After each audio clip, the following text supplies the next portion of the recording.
Hello guys! Welcome back again to my channel.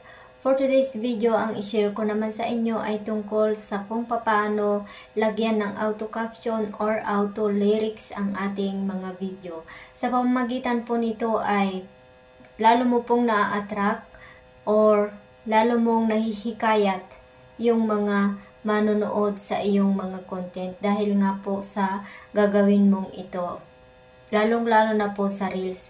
Napakaganda po itong lagyan ng auto caption or auto lyrics. For example, kumakanta ka or sumasayaw ka, pwedeng-pwede mo pong lagyan ng auto caption na kahit hindi ka na po maglalagay or mag-type. So, bago po yan, kung bago ka pa lang sa aking channel at gusto mo yung mga ganitong tutorial, pag-click naman ang subscribe button at hit mo na rin ang notification bell para lagi kang updated sa susunod ko pang mga video.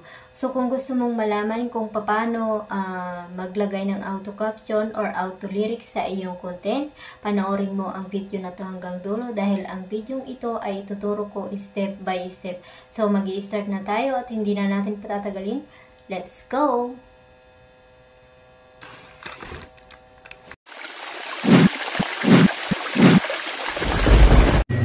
So, ang pinakauna natin gagawin guys ay pupunta tayo sa ating CapCut. Yan, click na natin. And then, click natin tong new project. Para dito, mamimili tayo ng videos na gusto nating lagyan ng auto lyrics.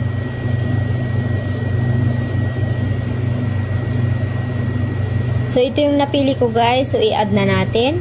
Yan. Kung makikita nyo siya guys, wala siyang lyrics na nakalagay. Ito po ay kanta, pwede po ninyong gamitin ito na kapag sumasayaw kayo is lagyan nyo siya ng auto lyrics para mas lalong na-attract or mas lalong creative ang inyong video, lalong-lalo na po sa mga mahilig mag-reels. Maganda po ito kasi kailangan po na isa sa pang-akit sa mga manonood ay ang lyrics or yung text ng ating video. So, simulan na natin. So, ayan guys, kung makikita nyo, wala siyang lyrics. So, lalagyan natin siya ng lyrics na hindi na natin kailangang mag-type ng text. Okay? Minsanan lang po yung gagawin natin para automatic na nailagay na lahat yung lyrics ng kanta. So, i-click lang natin itong text dito sa baba. Kung makikita nyo itong text dito sa baba, i-click lang natin siya. Ayan. And then, kung makikita nyo dito yung auto lyrics, i-click lang din natin siya. Ayan. And then, kailangan English po yung nakalagay dyan para maiparehas siya sa lyrics ng kanta. So, ayan. I-start na natin siya. So, kung makikita nyo guys, recognizing siya. So, wait lang natin.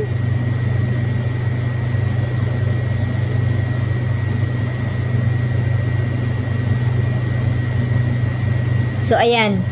Kung makikita nyo guys, is meron na siyang lyrics na hindi ka na nag-type ng kahit ano.